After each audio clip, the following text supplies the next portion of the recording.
Check. Good morning, everyone. Any doubt we have from the previous class? And so आप सभी को ईद मुबारक. ठीक है? For UPSC aspirants, it is not only a festival; it is an opportunity to cover our syllabus, right? For us, festival plus opportunity to finish our syllabus is the best celebration, right? So, सबको ईद मुबारक and let us start with economics. आज बात करते हैं पैसों की, पैसा, ठीक है? जो सब है ठीक है. Now we'll discuss about money. क्योंकि इसी के लिए सारी मेहनत हो रही है ना? To understand the economics, right? So let us understand the current affairs from economics. बेटा बहुत अच्छे समझिएगा. Economics जो यूपीएससी के एग्जाम्स में आती है सिविल सर्विसेज में, it is only micro economics, no sorry macro economics, right? बहुत लार्जर पर्सपेक्टिव की चीजें ही पूछी जाती है, बहुत ज्यादा डिटेल निटी-ग्रिटी, बहुत ज्यादा डीप डेप्थ में नहीं पूछा जाता है in the economics in the prelims. Okay, तो हम लोग बहुत ज्यादा नहीं कि इस कंपनी में क्या हो गया, ये है वो है, जो हमें समझना है बहुत एक जनरल पर्सपेक्टिव से समझना है, ठीक है? उसी चीज को दिमाग में रख के will continue. Are we clear? Very good. So let us begin with our economics current affairs.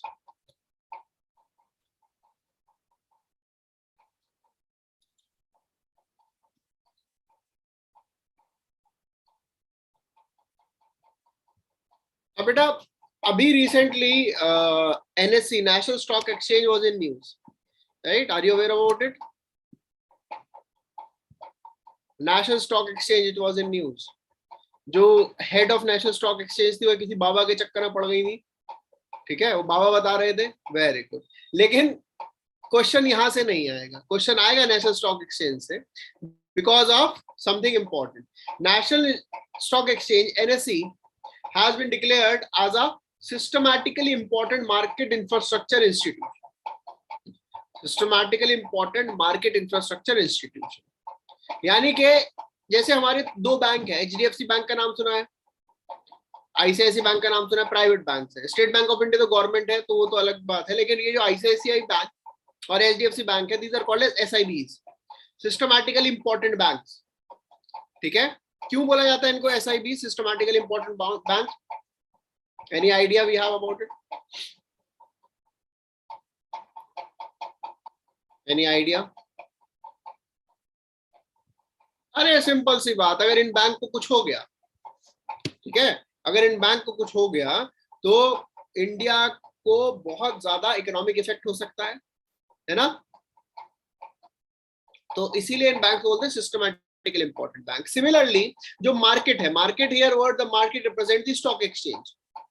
जो मार्केट आपने देखा होगा ना, निफ्टी, सेंसेक्स, डाउ एंड जोन्स इंडेक्स, ये सारी जो इंडेक्सेस है, ये रिप्रेजेंट करती है मार्केट. आपने सुना होगा मार्केट गिरा है आज, ठीक है? लेकिन मार्केट कैसे गिर सकता है? मार्केट तो जो है एक दुकान होती है, दुकान कैसे गिर गई? नहीं. When we talk about market गिरना मतलब स्टॉक्स का रेट फॉल हुआ है कहीं पर, right? Overall on an average. तो National Stock Exchange has been declared as a systematically important market infrastructure institution. यानी कि अगर नेशनल स्टॉक एक्सचेंज के कुछ हो गया, मान लीजिए एक दिन नेशनल स्टॉक एक्सचेंज नहीं चला. हाँ ये रोहित तुम्हें तो पता है, तुम तो मार्केट से बहुत बेनिफिट निकालते हो, तो शेयर मार्केट में पता ही है. तो एक दिन अगर नेशनल स्टॉक एक्सचेंज नहीं चला तो मार्केट जो है उथल पुथल हो जाएगा, ठीक है? जैसे आप एक्सपीरियंस कीजिए, एक दिन व्हाट्सएप ना चले, इमेजिन करो एक दिन व्हाट्सएप नहीं चल रहा. Imagine your life without it for one day. चलो व्हाट्सएप तो फिर भी जी लोगे, जी लेंगे, है ना? एक दिन गूगल ना चले, जी लेंगे, सह लेंगे थोड़ा. हाँ बेटा अभी लग रहा है अगर एक घंटे भी बंद होता है ना गूगल, तो पूरी वर्ल्ड में उथल पुथल मच जाती है. गूगल में सबसे ज्यादा सर्च होता है इज गूगल नॉट वर्किंग. सबसे ज्यादा ट्रेंडिंग जो होता है hashtag what's wrong with Google. ये हो चुका है, राइट? तो same thing is with the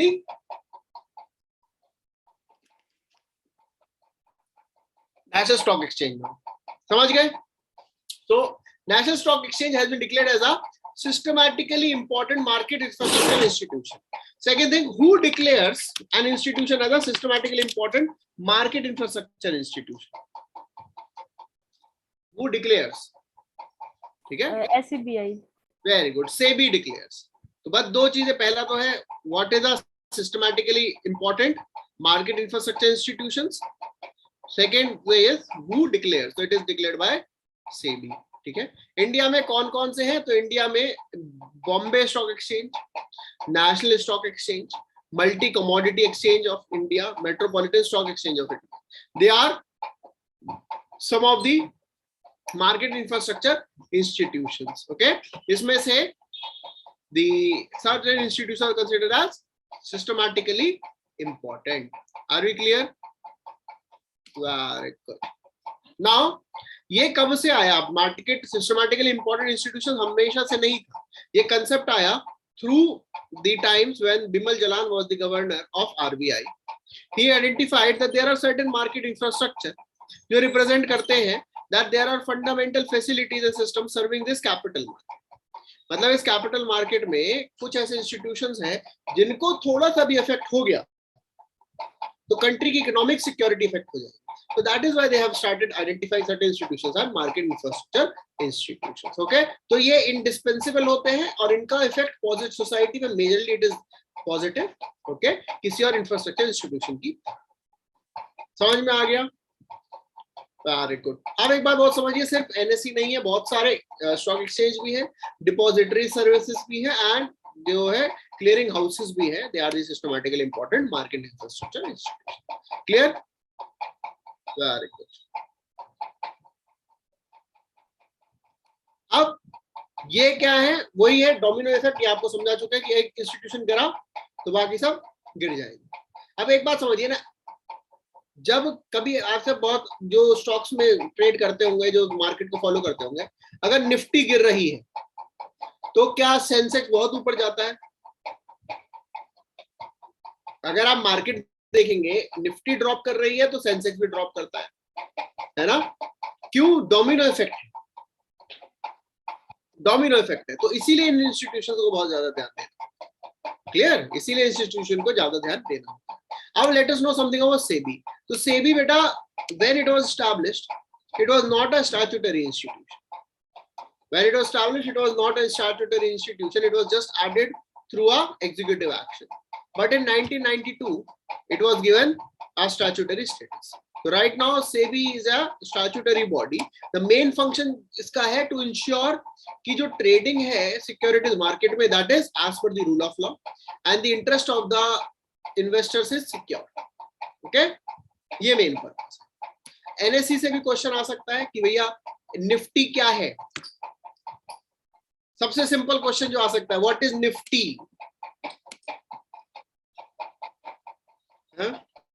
index of top 50. Index of top 50 blue chip companies. ठीक है, टॉप 50 ब्लू चिप कंपनीज.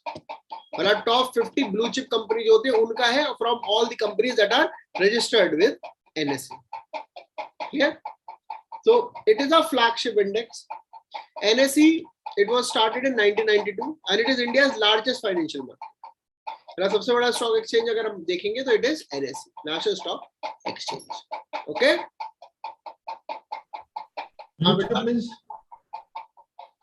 क्या ब्लू चिप मतलब? ब्लू चिप मतलब बड़ी कंपनीज. ओके, मतलब बड़ी कंपनीज जिसका टर्नओवर थाउजेंड्स और लैक्स ऑफ करोड़ में होता है. ठीक है, थाउजेंड्स हो जाएंगे. ब्लू चिप कंपनी टाटा हो गई.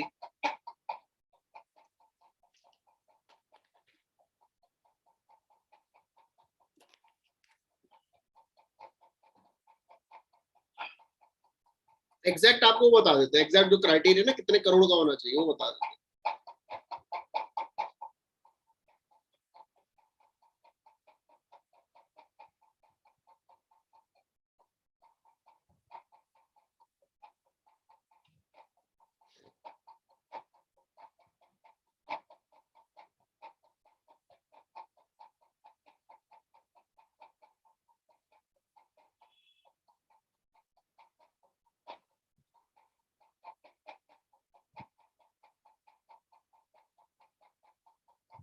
कोई ऐसा क्राइटेरिया नहीं, वही जो आपको बता, बड़ी कंपनी, वेल एस्टैब्लिश्ड ठीक है, well capitalised and well functioning, यही तीन है, ठीक है, यही क्राइटेरिया, कोई ऐसा क्राइटेरिया नहीं। ये समझ में आ गया नेशनल स्टॉक एक्सचेंज, क्योंकि बेटा न्यूज में था, इसलिए इसके चांसेस बहुत ज्यादा है आने के। अब दूसरा, एक मिनिमम अश्योर्ड रिटर्न स्कीम है बेटा, ये बहुत ही ज्यादा इंपॉर्टेंट, ये क्वेश्चन मतलब माई टेक इज ये क्वेश्चन आ रहा है, ठीक है, तो उसको बहुत अच्छे से रुको, अनम्यूट नहीं कर पा रहे हो क्या? कर सकते हो, बस ठीक है। तो ये क्वेश्चन क्यों आ रहा है? न्यू पेंशन स्कीम से क्वेश्चन आ चुका है, ठीक है, न्यू पेंशन स्कीम से क्वेश्चन आ चुका है। Screen is not visible, screen बेटा दिखी नहीं, मैं तो दिख रहा हूँ ना, इसीलिए जिससे आप लोगों का जो बातें बोले उस पर फोकस है, ठीक है। तो न्यू पेंशन स्कीम से क्वेश्चन क्यों आएगा, नेशनल पेंशन स्कीम से क्वेश्चन क्यों आएगा? पहला रीजन कि यूपीएससी ने क्वेश्चन पूछा हुआ है, यूपीएससी ने क्वेश्चन पूछा हुआ है। दूसरा, ओल्ड पेंशन स्कीम राजस्थान में दोबारा से स्टार्ट, राजस्थान में old pension scheme started again, तो जिसकी वजह से बहुत ज्यादा न्यूज में है कि क्या हमें नेशनल पेंशन स्कीम को फॉलो करना चाहिए या न्यू पेंशन स्कीम या ओल्ड पेंशन स्कीम, ठीक है। इसीलिए बहुत सिंपल सा क्वेश्चन, बहुत ही सिंपल क्वेश्चन कि who are eligible for national pension scheme, ये UPSC question.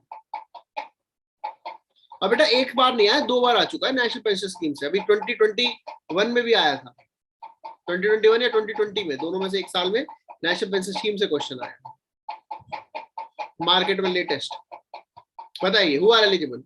What is MSC MCX, multi commodity exchange. Multi commodity exchange मतलब गोल्ड का प्राइस ऊपर नीचे जा रहा है, ब्रॉन्ज का प्राइस ऊपर नीचे जा रहा है, कोल का प्राइस नीचे नीचे, कमोडिटीज को एक्सचेंज करते हैं।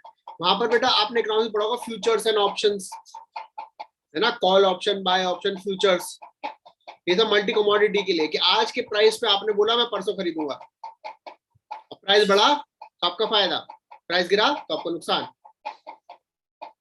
बस यही से प्रॉफिट लॉस कर लेते हैं।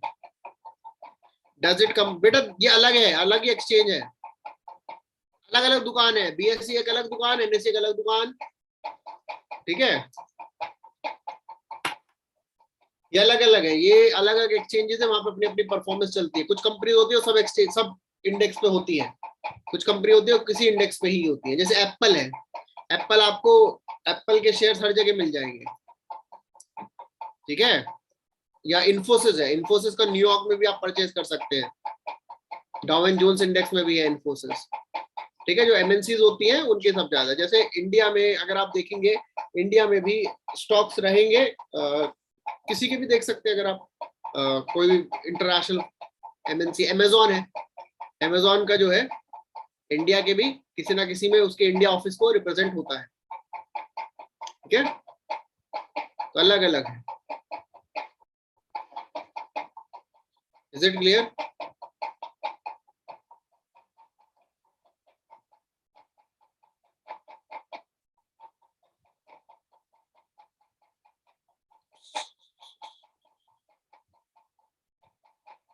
अमेजॉन अभी तक इंडिया में लिस्ट नहीं हुई, हमने चेक कर लिया, वरना आप बोलोगे कि हमें फैक्चुअली गलत बता दिया, लेकिन समझ गए ना कि बड़ी कंपनीज 2-3 जगह भी होती है। इन्फोसिस है जैसे लिस्टेड है बहुत सारी कंट्रीज, हाँ, आईसीआईसीआई, इन्फोसिस का एग्जांपल लीजिए आप, टीसीएस का एग्जांपल लीजिए, ठीक है, ये बहुत ज्यादा जगहों पर लिस्टेड है। क्लियर? तो आगे बढ़े। हाँ जी, अब पेंशन के लिए कौन कौन एलिजिबल है? Who all are eligible for national pension scheme? Options हैं, all government employees, second all Indian citizens, ठीक है, all Indian citizens. Third options all employed citizens. Third government employees and private employees and self-employed. All government employees पहला, दूसरा all citizens, तीसरा क्या था, all employed citizens, चौथा all government employees, private employees and self-employed. बताओ, last option, फंस गए? कहाँ कैच है समझ रहे हो? तो तीसरे में और फर्स्ट में क्या गलत है, या ऑल सिटीजन्स में क्या गलत है, ऑल एम्प्लॉयड सिटीजन्स में क्या गलत है?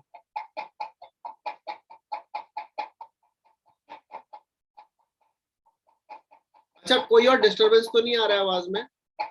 आ रहा है? Second disturbance.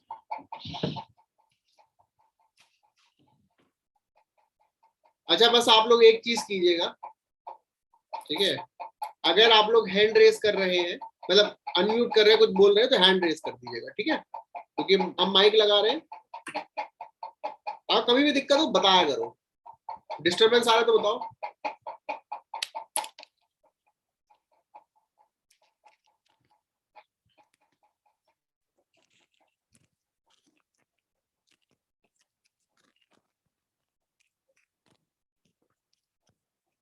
बड़ा डिफरेंस आ जाता है ना, पहले हम अपना रूम था, हमारा बेडरूम और स्टडी रूम अलग हो गया है, ठीक है, अब ये चीजें अलग अलग हो जाती है, स्टडी इज डिफरेंट, तो धीरे धीरे वो सेटअप होने में भी टाइम लगता है। जिसको हमने पहले स्टोर रूम बना रखा था, नाउ इज माय स्टडी, ठीक है, ये अंग्रेजों वाले चोचले हमारे साथ भी होते हैं, लेकिन अब क्या कर सकते हैं। कोई नहीं बेटा, हंस लो, जब सबके दिन आएंगे तुमको क्या था, I am not the only one, ठीक है, I am not the only, अच्छी बस इसी बात का सेटिस्फेक्शन है, I am not the only one, I will not be the only one, ठीक है। चलिए, पहले आप खुद बात, अरे ये आप लोग, मतलब you can feel this things, you can feel. देखो, शुरुआत में हम लोगों को खराब लगता है, लेकिन धीरे धीरे यूज्ड हो जाते हैं। बैचलर्स को स्पेशली जो बॉयज होते हैं, इंजीनियरिंग बॉयज, हॉस्टल वाले, उनको ऑर्गेनाइज होने से ना दिक्कत होती है, ठीक है, उनको लगता है ऑर्गेनाइज होना है समथिंग दैट इज रॉन्ग। तो हम लोगों को नया नया जो होता है ना, तो बहुत अजीब लगता है, लेकिन धीरे धीरे आदत पड़ जाती है, लेकिन ऑर्गेनाइज होने में टाइम लगता है। और बाकी सब चीजें जगह सत्ता छीन सकती है, आपकी स्टडी रूम में नहीं छीन सकती। दिस इज योर स्पेस, यहाँ पे आपको मैक्सिमम टाइम काम करना है, तो उसके इंटीरियर हम खुद कर रहे हैं, वो आपको दिख ही रहा होगा, ठीक है। तो जब हम हाथ डाल, अभी तो ईगो है ना, इसलिए हथियार डाले नहीं है, जब ईगो खत्म हो जाएगी, नहीं हमसे हो रहा है, तब होगा। अभी नहीं, हम खुद करेंगे अपना सबका। When partner has OCD then we, ये बेटा ये सब तो फर्स्ट वर्ल्ड की कंडीशंस है, पार्टनर है ओसीडी, ये सब, ये these all are first world words. बात क्या है कि this is the reality and this is called as growing up, ये सब होना है, और this is irrespective of gender, irrespective of time and space, irrespective of geography, ठीक है, ये actual, this is the true globalisation, जो पूरे वर्ल्ड में एक साथ है।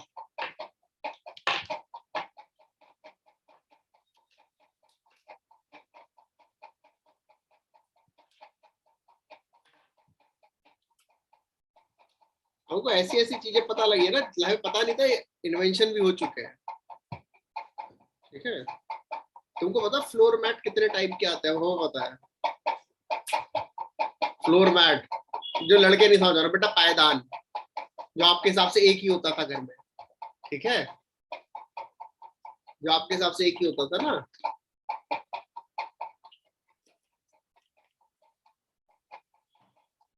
चलिए, हो गया, अब माइक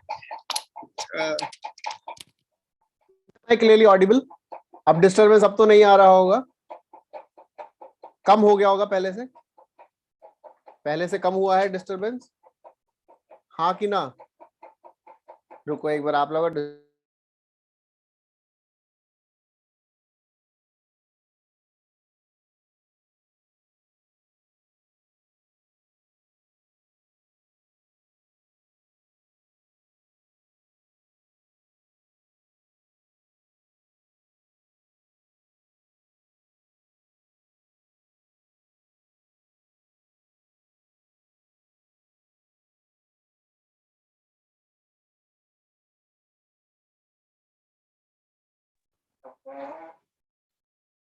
हाँ जी बच्चों,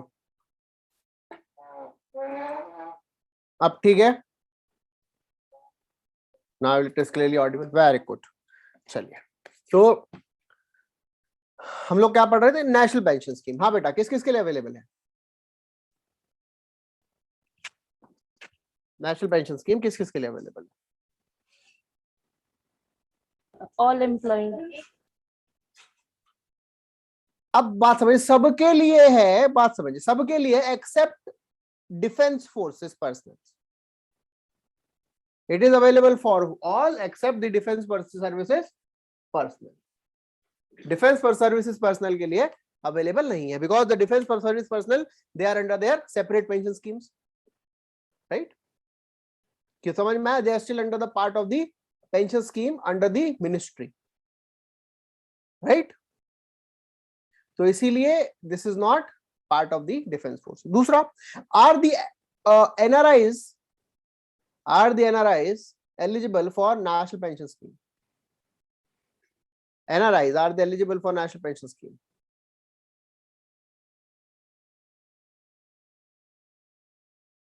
बताइए, true or false? Yes, very good. NRIs are eligible. OCIs, are they eligible for national pension scheme?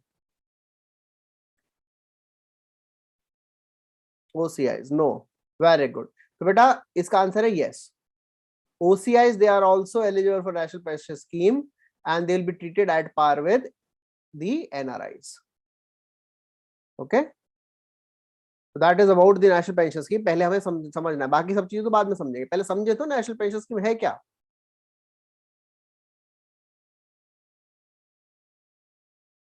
ठीक है, now national pension scheme is a government sponsored pension scheme, यानी कि some of the contribution you will give, some of the benefit government will also provide.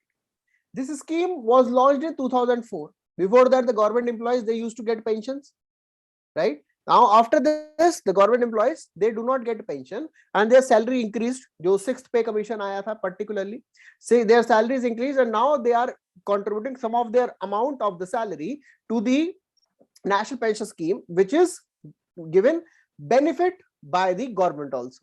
Okay, समझ में आ रहा है?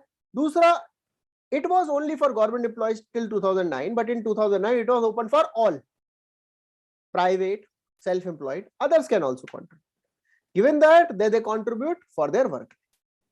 The eligibility is an Indian citizen who is between the age group of 18 to 65. तो बेटा 60 नहीं है इसमें, बहुत अच्छी, जनरली हम लोग समझते हैं ना रिटायरमेंट एज 60, तो 60 होगा या 58 होगा, it is 18 till 65. The criteria is an Indian citizen who complies with KYC norms. Okay, now NRIs, those who have bank accounts in India, they can or they are eligible for the citizen or new pension account, national pension account. The PFRDA also allowed the OCI to enroll in the scheme at par with NRIs. It means now even OCIs are permitted. Is it clear? Now this, हाँ राजेश बोलो बेटा। Sir यहाँ पर बोला कि अगर NRI की citizenship change हो जाती है तो उसका अकाउंट क्लोज कर दिया जाएगा। हाँ जी, तो ओसीआई की तो ऑलरेडी इंडियन सिटीजनशिप नहीं है, तो वो कैसे खोल लेगा फिर? क्योंकि बेटा उसके पास OCI कार्ड होल्डर है ना, NRI OCI बन के कंटिन्यू कर सकते हैं। OCI के पास अपना अलग पासपोर्ट भी होता है, OCI कार्ड भी होता है, ठीक है। ये हर NRI, एक बात बहुत अच्छे समझिएगा, not every NRI is an OCI, not every NRI is an OCI। आपको OCI के लिए रजिस्टर करना पड़ेगा, ठीक है। और when you are an OCI card holder तो यू कैन गेट योर, अब ये बात समझिए, अब अक्षय कुमार है, ठीक है, रिटायर तो होंगे ना, तो उनको भी तो पेंशन चाहिए, तो बस मान के चलिए अक्षय कुमार भी नेशनल पेंशन स्कीम में हो सकता है पैसा इन्वेस्ट कर रहे हैं। Okay, he is an OCI card holder. Clear, very good. अब मैनेज कौन करता है?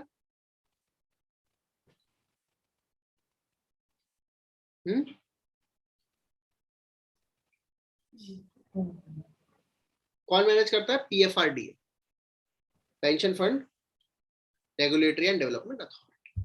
ओके, अब एक बात समझिए, आपने अपने मार्केट में अपने नेशनल पेंशन स्कीम में पैसा लगाया, ठीक है, आपने हर साल कंट्रीब्यूशन दिया। अब आपको जो पैसा कंट्रीब्यूट मिलता था कितना मिलेगा? अब समझिए क्या न्यूज में पैसा कितना मिलेगा बेटा आपको?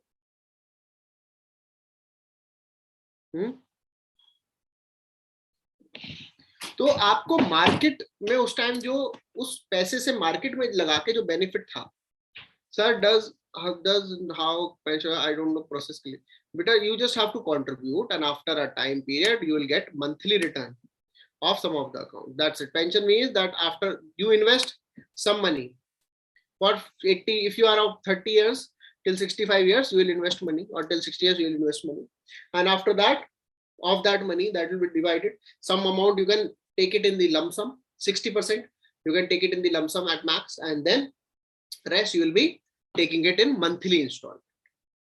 Okay, so usko commutation bolte hain, that you are taking lump sum, that is called as commutation, and rest will be getting it as a pension, monthly pension of the amount. Okay, now what happened, this amount used to be given in such a manner that was based upon the market rate of interest and the amount that is, for example, that amount was put in the market and market rate was given as your pension. So it was risky. मान लीजिए आपने पैसा invest किया और जिस साल आप retire हो रहे हैं तब मार्केट बिल्कुल फॉल कर गया। मान लीजिए जो लोग रिटायर हुए हैं और तभी उस मंथ में यूक्रेन में अटैक हो गया, है ना, उनका तो लॉस हो गया बहुत ज्यादा। समझ में आया ना? नहीं समझ में आया? आपने 2004 में इन्वेस्ट किया, 2004 में आपने सर्विसेज ज्वाइन करी, ठीक है, that when you join the services you are 40, मान लीजिए आपने तभी ज्वाइन किया, कोई जॉब ज्वाइन की, गवर्नमेंट जॉब, यू आर 40। अब 2000 जो है आपने 58 पे रिटायर हो गए, ठीक है, स्टेट गवर्नमेंट ने ज्वाइन किया, 2022 में रिटायर हुए, आपने जिस साल जितना पैसा इन्वेस्ट किया आपको कितना मिलना चाहिए था उसका इनटू वो प्लस इंटरेस्ट रेट, है ना, लेकिन जिस मंथ आप रिटायर हो रहे थे उसी मंथ रशिया ने यूक्रेन पर अटैक कर, मार्केट गिर गया बिल्कुल। तो आपका जो अमाउंट है उसकी मार्केट वैल्यू कितनी है उतना पैसा मिलेगा आपको, ठीक है, आपने जितना पैसा इन्वेस्ट किया उसकी मार्केट वैल्यू का जितना पैसा मिलेगा 40% ऑफ दैट, 60% तो उतना ही मिलेगा, 40% ऑफ दैट अमाउंट आपको मार्केट वैल्यू में मिलेगा। यानी कि आपने 100 इन्वेस्ट किया, 100 इन्वेस्ट किया, उस पर 10% आपको इंटरेस्ट रेट है, मान लीजिए अज्यूम करते हैं, तो आपको 110 रुपीज आपके इन्वेस्टेड हो रहे हैं, उसमें 110 का 60% तो आपको उतना ही मिलेगा, बाकी का 40%, अगर मान लीजिए 40% में 110 की जगह उसकी वैल्यू 95 है, तो 40% जो है 95 के हिसाब से मिलेगा, तो यू विल नॉट गेट 110, आपको उससे कम मिलेगा क्योंकि मार्केट फॉल हो गया। मार्केट अच्छा चल रहा है तो आपको 110 का 150 मिल सकता है, आपको 110 का 150 मिल सकता है, ठीक है। और नहीं समझ में आ रहा, आपने 1-1 ग्राम गोल्ड जोड़ा हर साल, ठीक है, आपने हर साल 1-1 ग्राम गोल्ड जोड़ा, 20 साल तक आपने जोड़ा, ठीक है, तो कितना हो गया, 2 तोले हो गया, ठीक है। तोले को इंग्लिश में क्या कहते हैं, कुछ तो कहते होंगे, 20 ग्राम्स बोल दो, तोला छोड़ो, 20 ग्राम्स गोल्ड हो गया। अब 20 ग्राम्स की जो मार्केट वैल्यू है, 20 ग्राम की जो मार्केट वैल्यू है उस उतना ही तो गोल्ड के पैसे मिलेंगे आपको, है ना। ये तो है नहीं कि मैंने तब खरीदा था 50,000 का, तो उसकी वैल्यू 30,000 हो गई, 1 तोला, तभी तो बेटा 20 ग्राम बोला। ये सब चीजें अब हम समझ में आ गई, ठीक है, अब हमें पता है आज अक्षर कितना है, तो गोल्ड वोल्ड का सब पता है, रेट भी पता है आज कितना, ठीक है, ऐसी थोड़ी घबराहट होती है इंसान। चलो, हाँ जी, तो अब आप एक गवर्नमेंट एम्प्लॉय हो, आपने गवर्नमेंट जॉब क्यों ज्वाइन करी बेटा? इकोनॉमिक्स में टाइम लगाएंगे, कम पेजेस है लेकिन बहुत समझ आएगी। गवर्नमेंट जॉब क्यों ज्वाइन करी थी आप लोगों ने? क्यों ज्वाइन करी? जॉब सिक्योरिटी के लिए, आपको रिस्क नहीं लेना लाइफ में, कुछ तूफानी नहीं करना, है ना, वेरी गुड। और आपका पैसा मार्केट में लगा हुआ है तो तूफानी तो हो ही रहा है, your money is in the market, तो आपको तो ये मेरे को ऐसा दुख दुख हो रहा है ना। सो गवर्नमेंट ने क्या बोला है, पीएफआरडी ने प्रपोज किया that now we will have a minimum assured return scheme in the national pension scheme, कि इतना तो आपको वापस मिलेगा ही नहीं. This is what is the change. Okay, this is what is the change, that they will give two options. First, fix guarantee option, इतना मिल जाएगा. ओके, इतना मिल जाएगा. But in the floating guarantee option they say that we will give you returns based upon the interest, 1 year interest rate until retirement. It means what is the 1 year interest rate, on the basis of it this much money will give. So you have two options, fixed guarantee option and floating guarantee option, depending upon your risk capacity. Okay, these two options they are providing. Now lock-in period will be there. Lock-in period means within this time you cannot withdraw the amount. That is the meaning of lock-in period. It is your choice. You want to continue, you don't want to continue. Okay, so that is about the lock-in period. Third thing that they have introduced, that there is no minimum or maximum limit of contribution. Okay, that is what is the same. It means what has been the conditions, that will remain the same. You cannot say that now I want to change the minimum and maximum. Only thing that is in the national pension scheme it is changing, that is the minimum assured. Do not think that now you can contribute 100% of your salary to the national pension scheme. Okay, you cannot. You cannot contribute.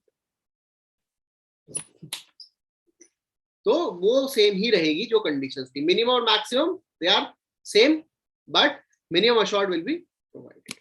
समझ में आ गया यहाँ तक? नया और क्या introduce इन्होंने किया है, that initially the condition of 40% has to be invested into the market. That condition has done away with. Now it is not necessary that 40% of your amount you need to invest in the market. Second thing, that the age limit for entering the national pension scheme, it has increased from 65 to 70 years. If you join after 60, you are allowed, but you have to invest till 75 years of age. तो आपको 60 पे नहीं रोक सकते आप. तो आप 65 पे नहीं रोक सकते, आपको 75 तक इन्वेस्टमेंट देंगे. Is it clear? ये सब पेंशन कौन मैनेज करता है? PFRDA. PFRDA is a statutory body. This is a statutory body under the ministry of finance. Okay, इनका मेन काम होता है पेंशन रिलेटेड जो भी दिक्कत है वो सॉल्व करना. ओके,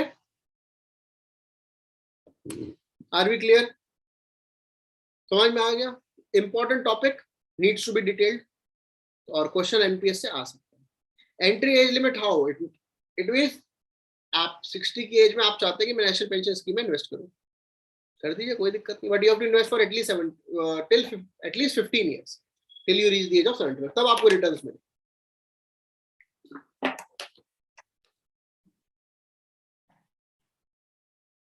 ओके, अब गवर्नमेंट ने, आरबीआई ने क्या किया, बट एलिजिबिलिटी कर दो 18 to 65. हाँ बेटा 18 to 65 है, but at that time a person could not enter till the age of or after the age of 65. The entering age has been increased 65 to 70. 18 to 65 को अब 70 recent change हो गया. So now it is 18 to 70. आपको पुराने वाला बताया था. Okay, now dollar swap. और डॉलर स्वैप क्या है? बहुत सिंपल सी चीज है.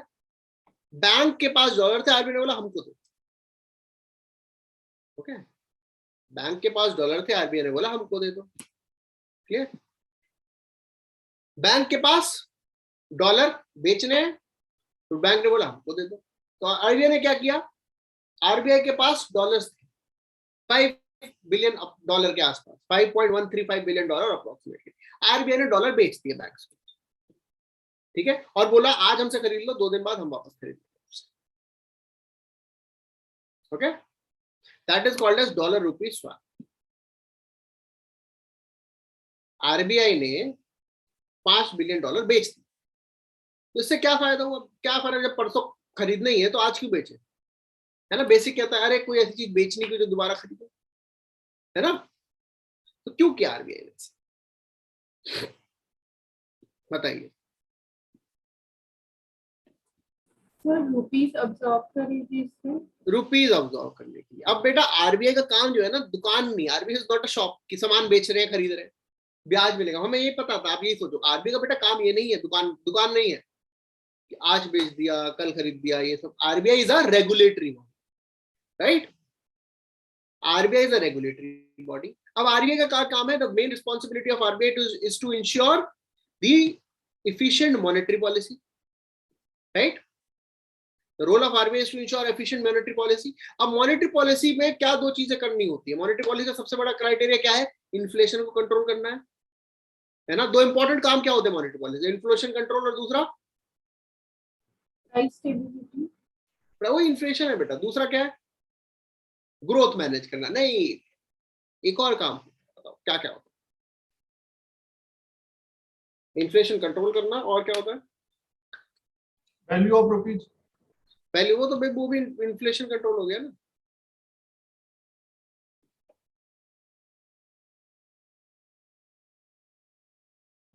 Flow of money.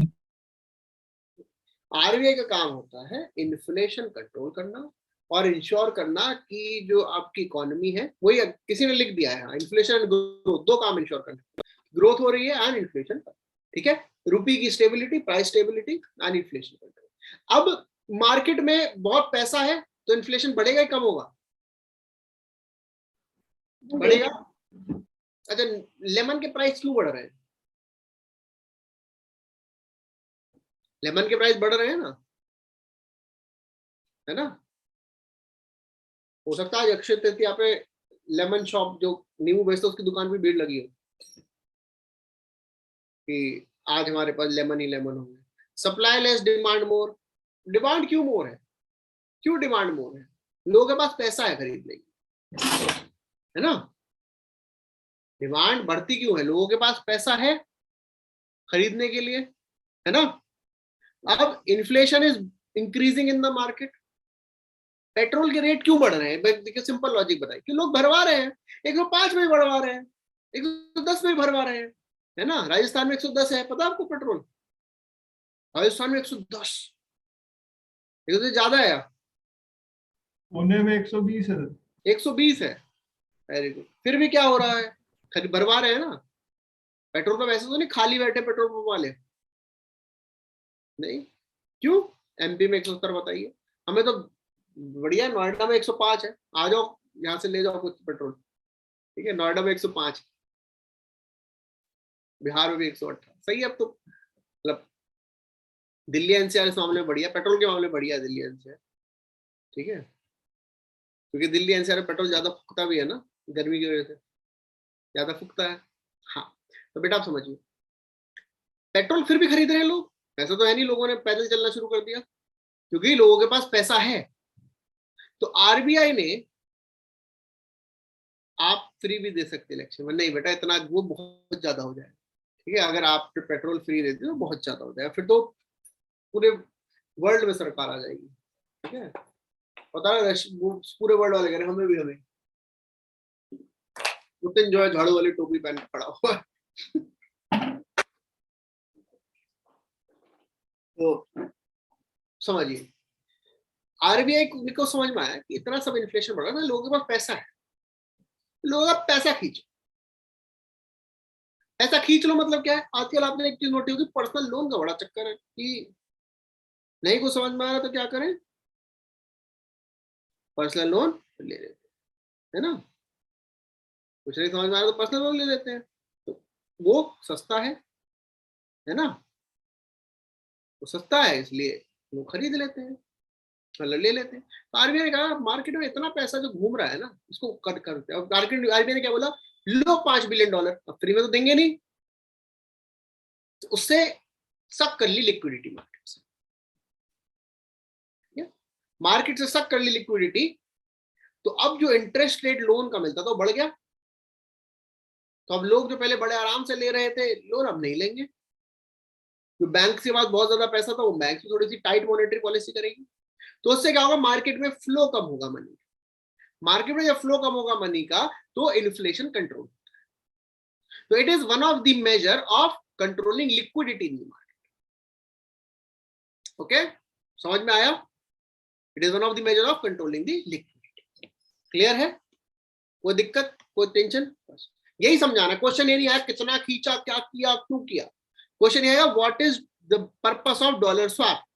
तो आपको समझ में आ गया कि इंडिया में 7.5 लाख करोड़ रुपीस खींच लिया उन्होंने in order to control inflation. ठीक है, तो क्वेश्चन ये भी आ सकता है what will happen in case RBI buy dollars. RBI dollar buy करेगा तो बेटा क्या होगा, इन्फ्लेशन बढ़ेगा या कम होगा?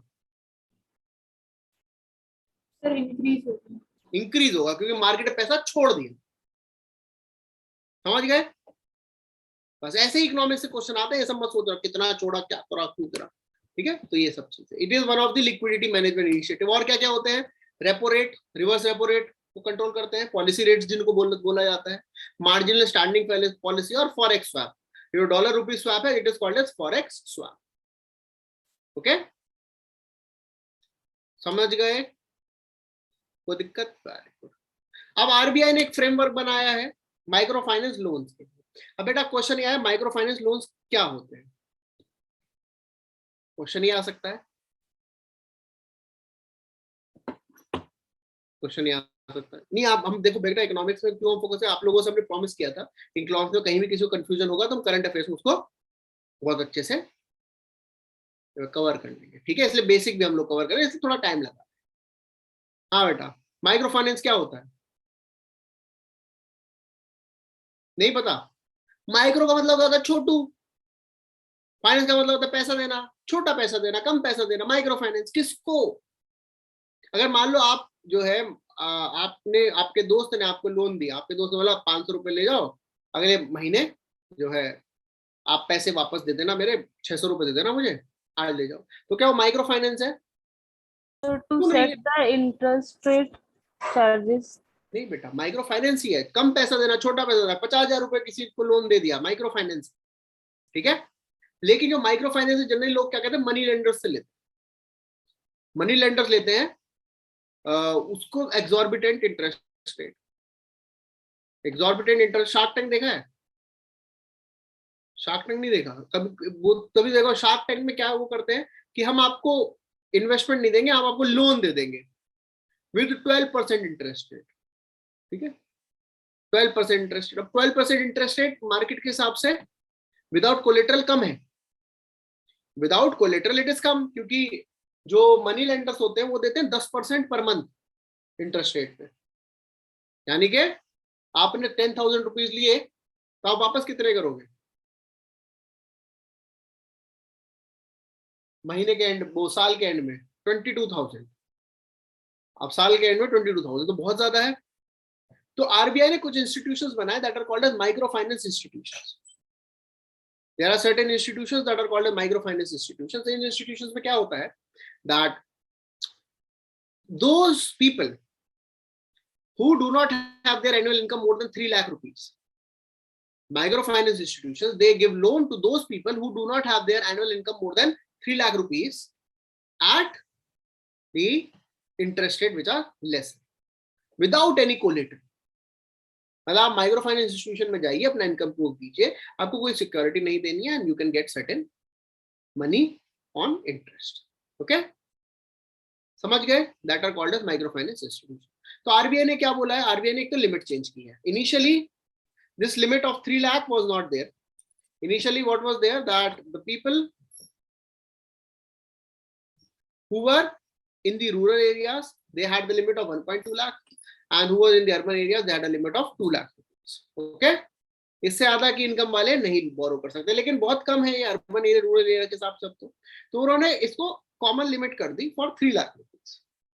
ठीक है, आरबीआई ने क्या बोला कि रेगुलेटेड एंटिटीज रहेंगी जो इंटरेस्ट रेट अप्रूव करेंगे माइक्रो फाइनेंस इंस्टीट्यूशंस के। ठीक है, तीसरा, अब आप किसी को मान लीजिए person is borrowing from micro finance institutions, आपको क्या लगता है वो मास्टर्स इन इकोनॉमिक्स होंगे? नहीं ना। तो the person has to be given information in a very clear and a simple manner कि मान लीजिए आपने 12% इंटरेस्ट रेट पे पैसे लिए तो वापस कितने देने, बहुत क्लियरली अच्छे समझाना चाहिए। Right, that is what is the purpose of this, कि आपको स्टैंडर्डाइज सिंपलीफाइड मैनर में इंटरेस्ट रेट समझाना है।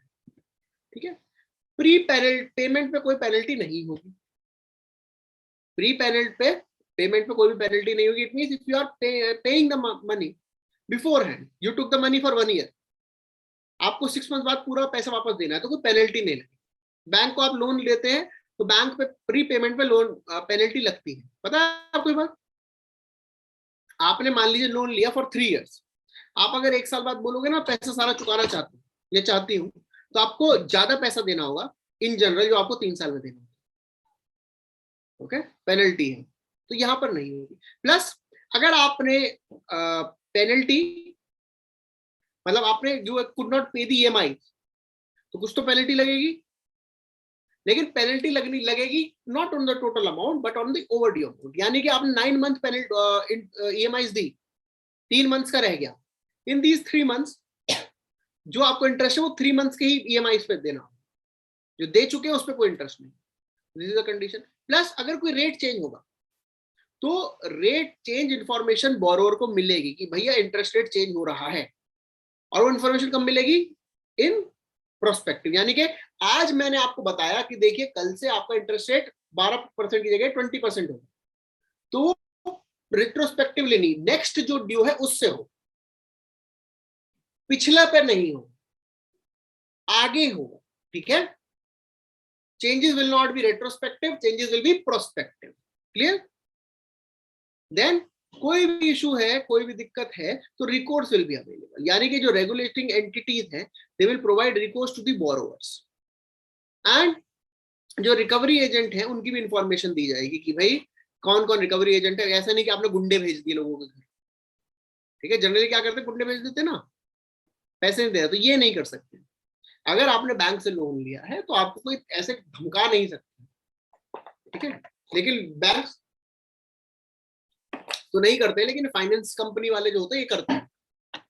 ठीक है, तो ये नहीं होना, क्योंकि बेचारा जिसके पास नहीं है तभी तो उसने लोन लिया, आप उसको और डराओगे. ठीक है, तो फिर दिक्कत हो जाती है. प्लस कोई भी NBFC, non banking finance company, अगर उसको माइक्रो फाइनेंस इंस्टीट्यूशन बनना है तो it should have 75% of its interest given to the micro finance. उसके अलावा 25% वो कहीं भी दे सकते हैं. 75% of the interest should be given for the microfinance loans. Are we clear? Yes or no? Very good. समझ में आ गया तक? कौन कौन से बैंक एलिजिबल है? सब है, और सारे commercial bank excluding payment bank. मतलब पेटीएम से नहीं मांग सकते micro finance. Paytm is a payment bank. आप पेटीएम से माइक्रो फाइनेंस नहीं मांग सकते, वो पर्सनल लोन देगा, माइक्रो फाइनेंस नहीं. ठीक है, तो वो उसमें एलिजिबल नहीं. All primary cooperative state cooperative banks, all NBFCs and housing finance company, सब लोग एलिजिबल है. सिग्निफिकेंस आपको बताई दी, फायदा है, रेट बढ़ गया है, बहुत बढ़िया, they all lived happily ever after. Micro finance institution होते हैं, बता दिया. मिसिंग मिडल क्या है कि ये जो एक सेक्शन, देखो बहुत अमीर को लोन मिल जाता है, बहुत गरीब को लोन की जरूरत नहीं पड़ती क्योंकि गवर्नमेंट के बेनिफिट से. मिडिल क्लास जो है वो मिडिल क्लास में भी lower middle class, lower middle class जो अनऑर्गेनाइज सेक्टर में. जैसे एग्जांपल ले लेते हैं, आप किसी मॉल में गए, मॉल में कोई शोरूम देखा, उस शोरूम में there are persons who are helping you with the stuff. कि मान लीजिए भैया ये शर्ट कहाँ है, ट्राउजर कहाँ है, there are people who are employed there. अब that person is not poor, but that person is also not belonging to the middle class. That person belongs to lower economic strata.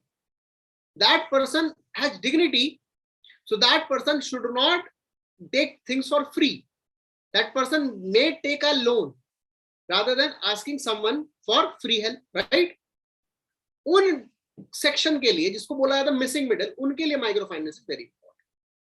Okay, are we clear with this? Very. अब SBI ने बोला है कि भैया, SBI की report आई कि reverse repo rate normalisation हो जानी चाहिए.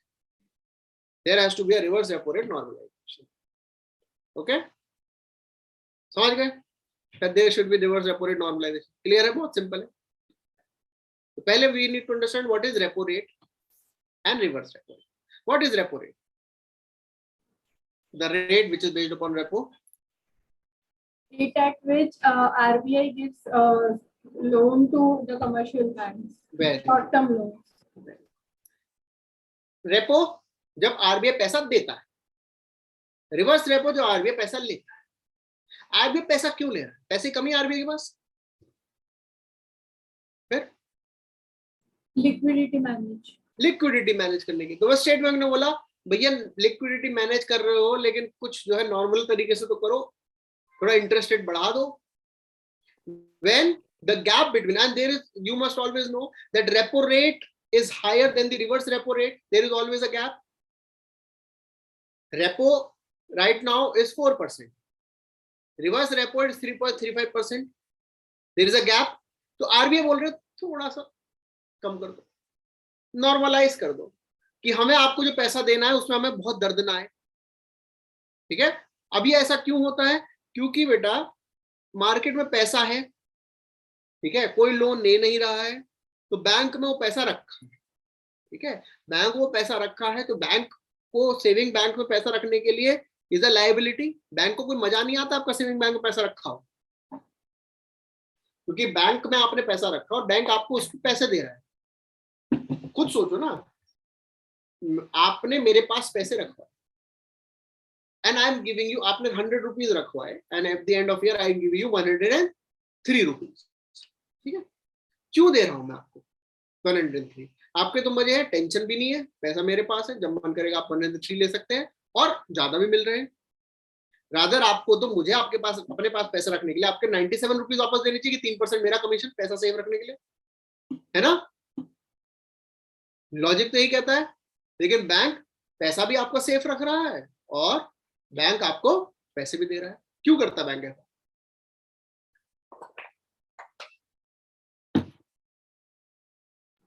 सर बिकॉज बैंक तो वो मनी को कहीं पे इन्वेस्ट करके वो तो उसका अर्न कर रहा है ना, है ना?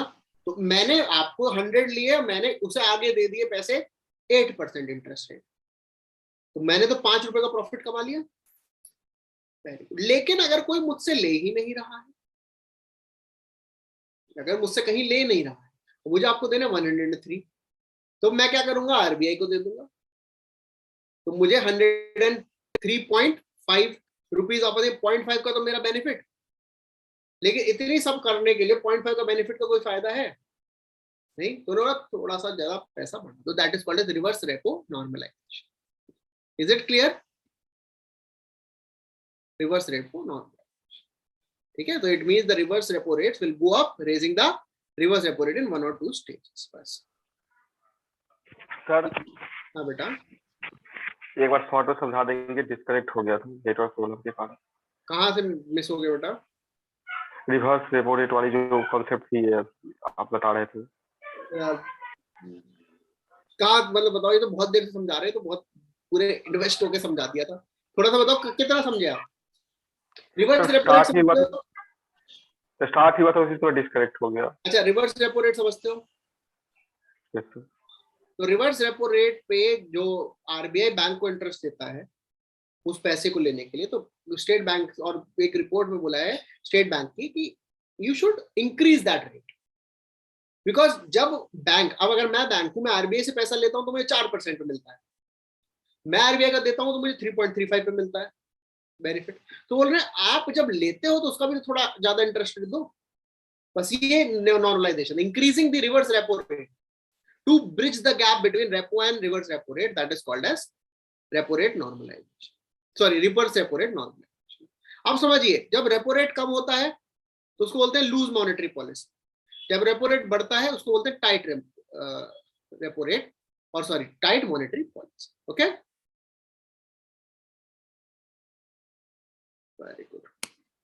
अब बजट में गवर्नमेंट अलाउ किया श्योरिटी बॉन्ड, गवर्नमेंट की प्रोक्योरमेंट के लिए और गोल्ड इंपोर्ट के लिए। गवर्नमेंट ने बजट में इंट्रोड्यूस किया श्योरिटी बॉन्ड्स, मतलब अलाउ किया श्योरिटी बॉन्ड्स। तो श्योरिटी बॉन्ड्स क्या होते हैं? बहुत सिंपल कंसेप्ट है। मान लीजिए मैंने, आप गवर्नमेंट हो, ठीक है, आप गवर्नमेंट हो एंड मुझे आपने कॉन्ट्रैक्ट दिया, क्या करवाना बताओ, काम बताओ।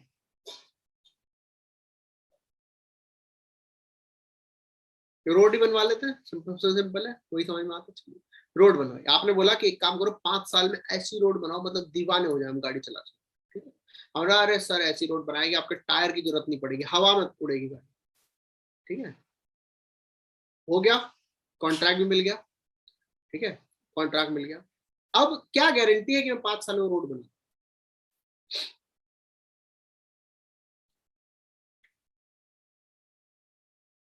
क्या गारंटी है? या 5 साल में जो प्रॉमिस किया वो कर दूंगा पूरा? गवर्नमेंट को इनिशियली कुछ तो पैसा देना होता है। मान लीजिए गवर्नमेंट ने रोड बनानी थी, रोड का एक्सपेंडिचर मान लीजिए 80 करोड़ था, ठीक है, हमने बोला 10%, 8 करोड़ मिल गया, और मैंने बाद में हाथ खड़े के लिए नहीं हमसे होगा, और मैंने 8 करोड़ बैंक पे लगाए थे, 1-2 साल बाद 8 करोड़ वापस दे दिए गवर्नमेंट को, लो जी वापस दो, हमें निकल, तो गवर्नमेंट का 2 साल चला गया, ठीक है, तो 8 करोड़ रुपए में इंटरेस्ट चला गया, मेरे को कुछ नुकसान नहीं हुआ, ना पाया। तो उसके लिए श्योरिटी बॉन्ड है। क्या करेंगे आप?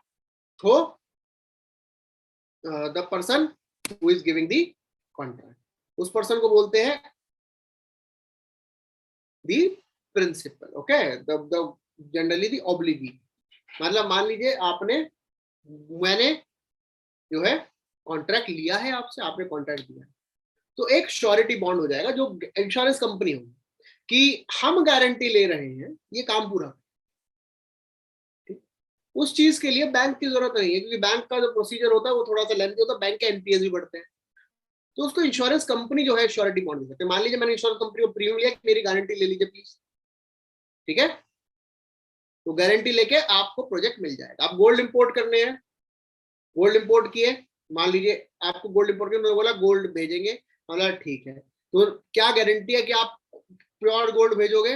उन्होंने बोला कि श्योरिटी बॉन्ड है, इंश्योरेंस कंपनी जो है जिम्मेदारी लेगी, नहीं भेजा तो ये आपको तेरे पैसे वापस देंगे, ठीक है। तो इससे प्रोसीजर इजी हो जाएगा, फास्ट हो जाएगा, है ना, ठीक है। तो ये बेनिफिट है ऑफ द श्योरिटी। तो गोल्ड इंपोर्ट के लिए और फॉर द गवर्नमेंट प्रोक्योरमेंट ये अलाउ करती है। बेनिफिट तो आप समझ गए, सिंपल सी बात है भैया, बैंक के चक्कर काटने की जगह आपका आराम से काम हो जाएगा, इजीली स्मूथली काम हो जाएगा। Is it clear?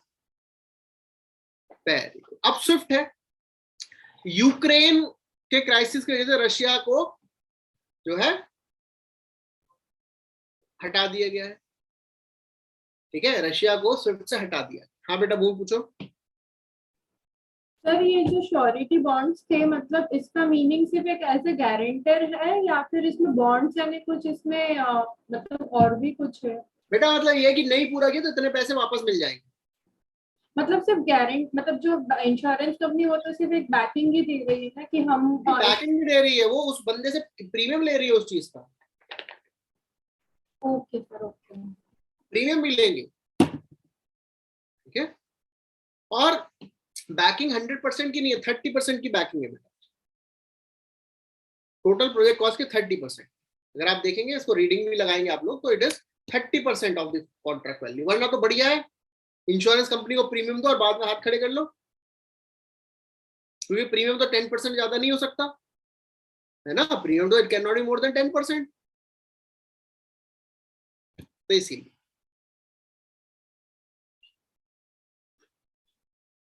अब Russia has been removed from SWIFT. SWIFT क्या होता है बेटा? वर्ल्ड के बहुत सारे बैंक हैं, ठीक है, वर्ल्ड की बहुत सारी फर्म है, वो एक दूसरे से फाइनेंशियली कम्युनिकेट कहीं से तो करती होंगी। अरे बहुत सिंपल एग्जांपल, आपने यहां से पैसा भेजा स्विस बैंक, ठीक है, आपने यहां से स्विस बैंक में पैसा भेजा, अब ये तो हम आपसे पूछेंगे नहीं कहां से, ठीक है, आपने भेज दिया, तो बेनिफिशियरी का मैसेज आएगा, the amount has been received. Messaging है ना, यहां से आपने तो भेजा अपने बैंक ऑफ बड़ौदा से, ठीक है, और वहां स्विस बैंक पहुंचा, तो एक कम्युनिकेशन चैनल है, ठीक है, the communication channel between the bank, और कुछ नहीं है, कुछ पैसे का कुछ लेन देन नहीं, बस एक तरीके से कम्युनिकेशन चैनल है, जिसकी फुल फॉर्म है society for world wide inter bank financial telecommunication. तो क्वेश्चन आ सकता है that it is a exchange, the platform for securities or money exchange. No, it is only for communication of transaction. Russia को इससे बाहर निकाल, इसलिए Russia has been sent out of this SWIFT platform, and SWIFT क्या है? It is just a telecommunication channel which is managed by the G10 banks. G10 banks मतलब the banks of Belgium, Canada, France, Germany, Italy, Japan, Netherlands, UK, US, Switzerland, Sweden, ठीक है, and European central bank, ये सब manage करते हैं। लेकिन आपको question बस ये आना चाहिए स्विफ्ट क्या है, बस इतना पता होना चाहिए। और स्विफ्ट की फुल फॉर्म पता लगा, क्वेश्चन में पूछ लिया what is society for world wide inter bank financial communication, बस ये नहीं पता कि ये है क्या, दिस इज स्विफ्ट। क्या है क्वेश्चन, इससे ज्यादा नहीं आएगा, टेंशन फ्री नहीं। इकोनॉमिक्स से इतने क्यूट क्यूट क्वेश्चन आते हैं कि आपको लगेगा अरे यार मजा आ गया, लेकिन क्वेश्चन बहुत टफ होता है, आंसर टफ नहीं होता है।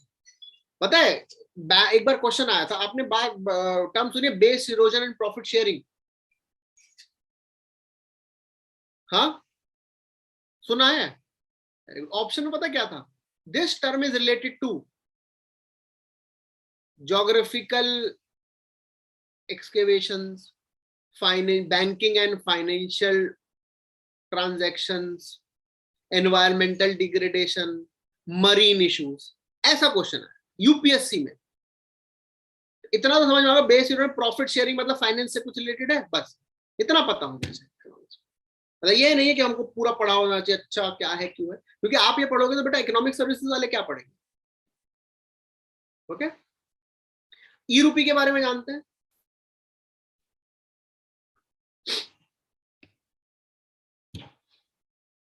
ई रूपी नहीं, मान लो जो हमने क्वेश्चन अभी बताया व्हाट इज स्विफ्ट, ठीक है, और ये क्वेश्चन इस बार यूपीएससी एग्जाम में आ रहा है, तो आप लोगों का मन करेगा हमें इंसेंटिवाइज करो, है ना? आपका मन तो करेगा, बिल्कुल करेगा, करना भी चाहिए।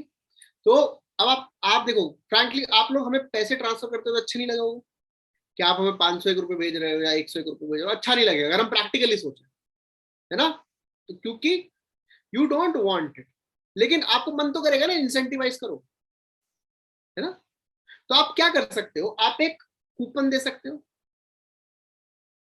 गिफ्ट कूपन, जाइए वहां पे जाके इस प्राइस का आप कुछ भी ले सकते हो, है ना? या मान लीजिए आप लोगों का जो है जैसे सबका सिलेक्शन जो हो जाता है, तो सिलेक्शन की उसमें पार्टी देने के लिए हम क्या कर रहे हैं, rather than give, online class है, ऑनलाइन में समोसे कचौड़े नहीं खिला सकते, तो कूपन शेयर कर दिया कि जाओ इससे किसी भी शॉप पे जो मन करे खा लेना, इतनी कॉस्ट का, है ना? सही रहेगा, यही ई रूपी है। It is a prepaid coupon, तो सॉरी कूपन, ठीक है, it is a prepaid coupon that you can use by using your mobile only once, and RBI has increased the limit of this coupon from 1 lakh, to 1 lakh from 10,000 rupees, ठीक है? तो it is like a voucher मिलते हैं ना, इसको आप redeem कर सकते हैं, है ना? You can redeem that voucher, Paytm ATM पे मिलते हैं, गूगल पे आप करते हो पेमेंट करते हो, वाउचर मिलते हैं कि ये वाला कोड डालिए और मजे लीजिए। अब इसमें कोड की जगह आपको मोबाइल नंबर डालिए, मजे लीजिए, दैट इज ई रूपी। So understand very clearly, it is not a digital currency, it is just a voucher, prepaid voucher that can be used using your mobile. It is managed by NPCI, National Payment Corporation of India. Is it clear? Now you can give the coupon still 1 lakh रुपए, लेकिन आप लोग इतना मत देना, 51,000 रुपए तक ठीक है, ठीक है? 51,000 तक ठीक है, आप लोग 1 लाख के चक्कर मत पड़ना, ठीक है? हमें 51,000 में ही जो है आप रिजल्ट के बाद इतने देते हैं, ठीक है बच्चों? नहीं, आपका भी सोचना पड़ता है, बर्डन है, सिलेक्शन होगा, जिम्मेदार होगे, उनको इंतकाम दिखाने के बाद शादी आदि भी करोगे। हाँ, कोई दिक्कत, कोई टेंशन? तो ये है e rupee, is it clear? अब स्कीम है Pradhan Mantri Shram Yogi Maandhan pension scheme. It is a scheme under the ministry of labour, it is for the unorganised labour. बहुत समझ में आ रहा है कि बहुत क्लियर है, Shram Yogi Maandhan, it means it is for the dignified life of unorganised workers, right? तो अनऑर्गेनाइज्ड वर्कर के लिए स्कीम है जिसको मैनेज करते हैं ministry of labour along with LIC। Pension देने की जिम्मेदारी है LIC, ठीक है, अंडर द प्रधानमंत्री श्रम योगी मानधन स्कीम।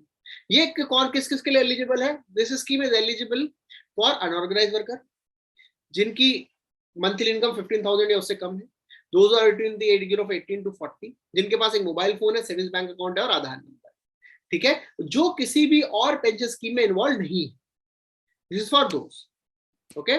इसमें क्या है, the person will receive a minimum assured pension of 3,000 rupees after attaining the age of 60 years. Okay, it is a minimum assured pension scheme. In this scheme, the subscriber, if dies, the spouse of that subscriber will receive 50% of the pension as the family pension. Okay, agar before receiving the pension, मतलब जब person is still in the age group of before 60, the pension start नहीं हुई, that person dies, तो उनके spouse can continue this scheme by paying the contribution and they will be eligible for the regular pension after reaching the age of 60. Okay, लेकिन इसमें condition ये कि उस bank account में ऑटो डेबिट फैसिलिटी होनी चाहिए, ये नहीं कि आप जमा कर रहे हो फिर भूल गए, ऑटो डेबिट है, अपने आप कटेगा पैसा. Okay, and that amount will be 50%. मान लीजिए आपने जो अमाउंट जमा किया है, आपने 1000 जमा किया, ठीक है, 1000 जमा किया, तो बैंक जो गवर्नमेंट है, सेंट्रल गवर्नमेंट भी 1000 जमा करे, 50-50. और आपको इतना पैसा जमा करना है कि आप after the age group of 60 उतनी 3000 मिनिमम पेंशन अपना पाए. आप कह रहे हो ये डिफरेंट क्यों है? आपने 40 की एज में अगर इन्वॉल्व हुए, if you enter at the age of 40 for 20 years, आपका प्रीमियम ज्यादा होगा. If you enter at the age of 18 in the time period of 42 years, आपका प्रीमियम कम होगा. उतना ही आप दोगे, उतना ही government. Okay, this is the Pradhan Mantri Yogi Maandhan pension scheme. समझ में आ गया? बहुत सिंपल है, कोई दिक्कत तो नहीं, कोई टेंशन नहीं. वेरी गुड गाइस, चले आगे. अब कुछ कंपनीज ने नॉन कन्वर्टेबल डिबेंचर्स लॉन्च की, जिसपे इंटरेस्ट दे दिया 8.25 to 9.7. बहुत ज्यादा है, बहुत ज्यादा इंटरेस्ट रेट है. आजकल एफडी में तो 4-5% ज्यादा नहीं मिलता. ठीक है, ये क्या होते हैं? Non convertible debentures. मैंने आपसे पैसा लिया, मैं कंपनी, मैंने आपसे पैसा लिया, मैंने आपको वापस देने का वादा किया, लेकिन आफ्टर सम टाइम मैंने आपसे 10 साल के लिए पैसा लिया, और अगर मैं पैसा नहीं देता हूं या मैं ऑप्शन देता हूं कि काम करो, पैसा मत लो, मेरे शेयर से, तो उसको बोलते हैं कन्वर्टिबल डिबेंचर्स. लेकिन मैंने आपको अगर 10 साल से, आप 10 years के लिए, I have taken money from you and I promise you this much interest rate, then I can not offer you my shares and you can not also ask for shares. आप ये नहीं बोलेंगे काम करो share दे दो इतने पैसे की, नहीं. These are non-convertible debentures, मतलब they cannot be converted into equity or shares. Okay? बस ये है. अब इनसे क्या बेनिफिट है नॉन कन्वर्टेबल, कि भाई आप मार्केट से पैसा ले सकते हैं और इन्वेस्टर को ही बेनिफिट मिलता है. Okay, secured non convertible debentures क्या होते हैं कि they are backed with the assets, कि अगर पैसा वापस नहीं मिला तो they will give money by selling those assets. Unsecured क्या होते हैं? That they are not backed with anything, that is why they are riskier. More riskier, more interest rate. Less riskier, less interest rate. This is the simple idea. Are we clear? Very good. अब bank deposit insurance programme में एक जो है deposit insurance scheme है. Deposit insurance scheme क्या है कि अगर आपका बैंक फेल होता है और आपका बैंक में पैसा था, तो आपका पैसा कौन जिम्मेदारी लेगा उस बैंक? मान लीजिए यस बैंक है, बोल दिया था हमारे पास पैसा नहीं है ना, फ्रीज कर दिए थे एसेट्स, तो who will take responsibility of your money? तो उसके लिए गवर्नमेंट की स्कीम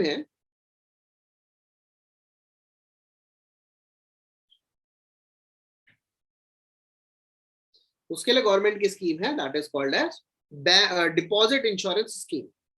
ओके, डिपॉजिट इंश्योरेंस की उस स्कीम का क्या है कि 5 लाख रुपए पर इंडिविजुअल इस इंश्योरेंस स्कीम के थ्रू मिलेगा ही मिलेगा. ठीक है, अगर आपके बैंक में आपने पैसा जमा किया तो 5 लाख अमाउंट आपका सिक्योर है. पहले वो 1 लाख का बढ़ा दिया, that 5 lakh is secure, and the deposit insurance and credit guarantee corporation of India will give you that. ठीक है, in all the banks except there are certain exceptions. तो वहां पे पैसा है. डिपॉजिटर का फायदा, बैंक को इस गारंटी के लिए bank has to pay the 0.001% interest और premium of the total amount as the premium. Okay, तो डिपॉजिटर भी खुश, बैंक को बहुत मिनिमम अमाउंट में डिपॉजिटर का कॉन्फिडेंस मिल रहा है. तो this is the bank deposit insurance scheme. इसमें हमारे प्राइम मिनिस्टर बताया कि 1300 करोड़ दे दिए गए ऑफ 1 लाख डिपॉजिटर्स, जो क्योंकि बैंक फेल हुए थे. पंजाब एंड महाराष्ट्र बैंक था, कोऑपरेटिव बैंक, जिसमें बहुत दिक्कत आई थी. यस बैंक में बहुत दिक्कत आई थी, राइट? तो ये अब ये कौन कौन है इसमें कमर्शियल बैंक्स हैं, इसमें कोऑपरेटिव बैंक्स हैं, ठीक है। प्राइमरी कोऑपरेटिव बैंक जो, ठीक है, primary cooperative bank, they are not insured by this scheme. तो अगर आप पैसे इन्वेस्ट करें तो ध्यान रखें, प्राइमरी कोऑपरेटिव बैंक में do not invest your money until unless you do not have this much amount कि आप अगर इन्वेस्ट करके आपका वो मर जाए तो पैसा आपको दिक्कत नहीं, ठीक है। Very good. Types of insurance exceptions क्या होते हैं in this deposit insurance? Foreign government का पैसा वापस नहीं मिलेगा, सरकारी डिपॉजिट वापस नहीं मिलेंगे, इंटर बैंक डिपॉजिट यानी कि आपने एक बैंक से दूसरे बैंक में अगर पैसा डिपॉजिट किया वो नहीं मिलेगा, लैंड डेवलपमेंट बैंक का नहीं मिलेगा with the state government, any amount due on deposit received outside India के बाहर का नहीं मिलेगा, any amount specifically exempted by RBI, they will not be included. Okay, अब deposit insurance and credit guarantee corporation, बेटा it's not a new organisation, 1978 में बनी थी, 1978 में बनी थी, and this organisation is a statutory body. This statutory body is fully owned by RBI, okay, fully owned subsidiary of RBI है, and इसके 3 fund होते हैं, deposit insurance, credit guarantee and general fund. Deposit insurance and credit guarantee fund is for the investor, and general fund मतलब इसके अपने आप के काम वाम करने, ओके, अपने काम करने के लिए ना, ये नहीं, समझ गए? कर लेंगे अपना पैसा से, कोई दिक्कत की बात नहीं। Very good. अब गवर्नमेंट ने क्या बोला है कि there has to be a prompt corrective action taken by the banks in case they are not having proper or weak, in case they are having weak financial matters, ठीक है। तो there are revised prompt corrective action frame। इसमें क्या है, banks को 2 काम करने हैं, एक होते हैं मैंडेटरी कि अपनी डिविडेंड नहीं देंगे, ब्रांच एक्सपेंड नहीं करेंगे, डायरेक्टर कंपनसेशन रेगुलेट करेंगे, these are the mandatory provisions, and there are discretionary मतलब खुद से थोड़ा बहुत भी करेंगे, these are the prompt revised corrective actions। अब revised framework क्या है कि the banks have to follow the 3 threshold, मतलब क्या अगर ये 3 कंडीशन है तो उस हिसाब से थ्रेशोल्ड फॉर्म करने हैं। अब आप समझिए रिवाइज्ड प्रॉम्प्ट करेक्टिव एक्शन किस लिए हो, it is in order to ensure that the weak financial matters of a bank they are made strong. बस इस चीज के लिए कि जहां पे बैंक वीकली काम कर रहा है वहां पर बैंक को थोड़ा सा strong, this is the purpose of the revised prompt corrective action, okay. अब एक सिस्टम है अकाउंट एग्रीगेटर सिस्टम। इंडिया के कुछ 8 बैंक्स हैं that have joined the account aggregator system. State Bank of India, ICICI, Axis Bank, IDFC First Bank, Kotak Mahindra, HDFC, IndusInd, Federal Bank, कोई जरूरत नहीं याद करनी। अकाउंट एग्रीगेटर सिस्टम क्या होता है, ये एक ऐसी फाइनेंस कंपनी है जो आपको एक ही जगह सारे इन बैंक्स के जो अकाउंट है, इन बैंक से किसी कस्टमर का सारी है एक साथ एक जगह बता, ठीक है।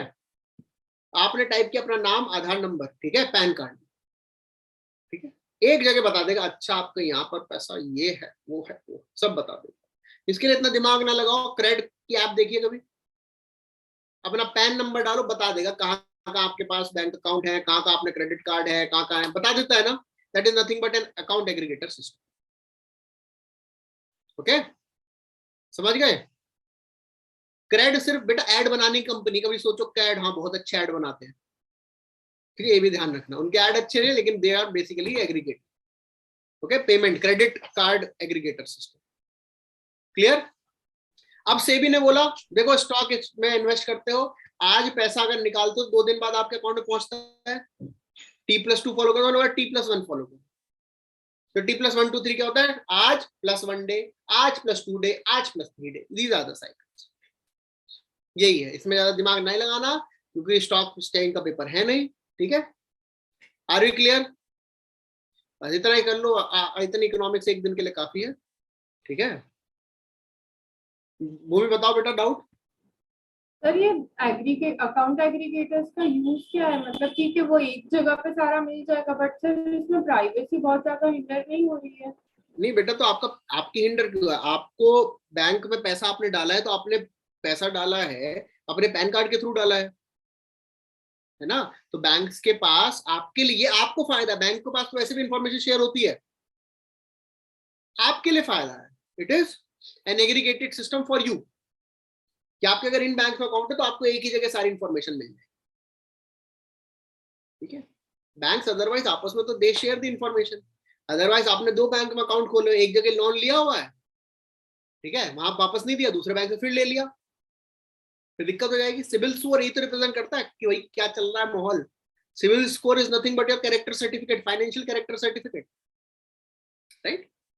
तो इंडिविजुअल को फायदा है, बैंक्स को तो इंफॉर्मेशन रहती है। Okay, are we clear? Any doubt we have? Yes और no? So we'll continue tomorrow. Tomorrow we'll have evening class. Morning में तो नहीं हो पाएगी। कौन कौन है जो मॉर्निंग में अवेलेबल नहीं हो पाते हैं? 1 देखेंगे, इवनिंग में रखें, आफ्टर 11 अवेलेबल। अच्छा सर, जो जॉब करने वाले वो तो अभी सर इवनिंग में अटेंड करने के, ज्यादातर मॉर्निंग में जितने sir most of candidate sir morning में अवेलेबल तो रहते हैं सर, और वो पाए तो। बल्कि आज ज्यादा, मुझे लगता है आज ज्यादा स्ट्रेंथ है इवनिंग में, क्योंकि सर इवनिंग में भी 7, 8, 9 रहते हैं कैंडिडेट्स, और जो चलो ऑफिशियली शाम को देखते हैं, मैसेज डाल के देख लेंगे शाम को, अगर सब ओके होंगे तो मॉर्निंग, वरना इवनिंग में तो है। कल रख रहे हैं क्लास, बात ये है tomorrow will be having a class, क्योंकि आज 3rd में हो गई है, इस वीक हम इकोनॉमिक्स खत्म करेंगे, ठीक है ना? So will continue tomorrow. Thank you very much.